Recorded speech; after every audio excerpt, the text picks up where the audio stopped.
All right, so when we made the color wheel, we mixed the paint over here on our palette. And that is one method of creating a painting, is to be able to mix and change your colors on the palette and move them into a space. When we are working with acrylic paint, it becomes really important that we learn to blend our paint inside of a painting.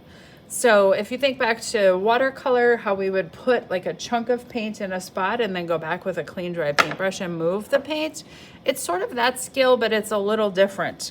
So for the triangle, we want to have our color gradually change from one color to the next. And you have to work fast enough that your paint is wet. So I'm going to paint just half of this space here yellow.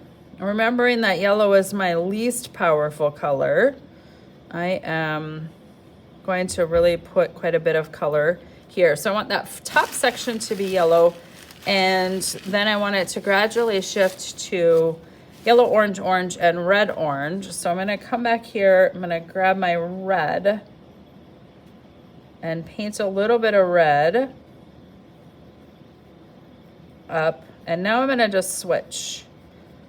I'm going to try to make these guys blend together on my paper.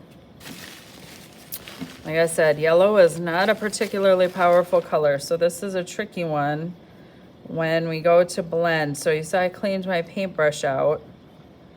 I'm gonna try to make sure that this changes pretty gradually.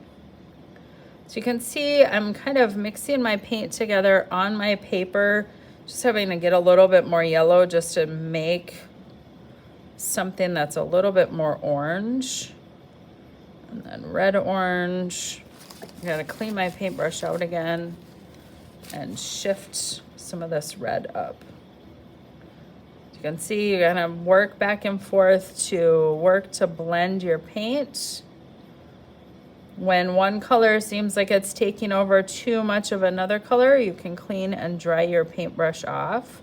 But the goal is for us to have almost like a tie-dyed or gradual effect, so that we can practice mixing our paint in our painting and blending as we go. So you're gonna do this for each side of the triangle, making sure that you don't have any stops or stripes or lines, that we want just a gradual fade from one color to the next as you paint each side of the triangle.